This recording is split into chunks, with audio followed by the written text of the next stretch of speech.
শিক্ষার্থীদের দীর্ঘদিনের আবাসন সমস্যা সমাধানে জগন্নাথ বিশ্ববিদ্যালয়ের কর্তৃপক্ষের অস্থায়ী উদ্যোগের পরিকল্পনায় এগিয়ে এসেছে আস-সুন্নাহ ফাউন্ডেশন। প্রাথমিকভাবে ৭০০ শিক্ষার্থীর আবাসনের ব্যবস্থা করতে এই ফাউন্ডেশন বিশ্ববিদ্যালয় প্রশাসনের সঙ্গে সমঝোতা চুক্তি স্বাক্ষর করেছে।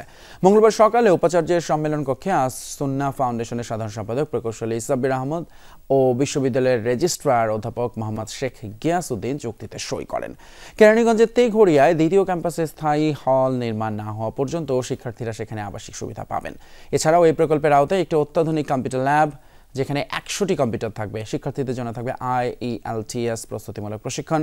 প্রথম বছর প্রতিটি শিক্ষার্থীকে ব্র্যান্ড স্কোর ৭ অর্জনের লক্ষ্যে প্রশিক্ষণ দেওয়া হবে। এছাড়াও থাকবে সফট স্কিল, নেতৃত্ব গুণ এবং পেশাগত দক্ষতা বৃদ্ধির জন্য প্রশিক্ষণ কার্যক্রম। প্রাথমিকভাবে আমরা ৭০০ জনের জন্য করলেও আমাদের স্বপ্ন কিন্তু অনেক বড়।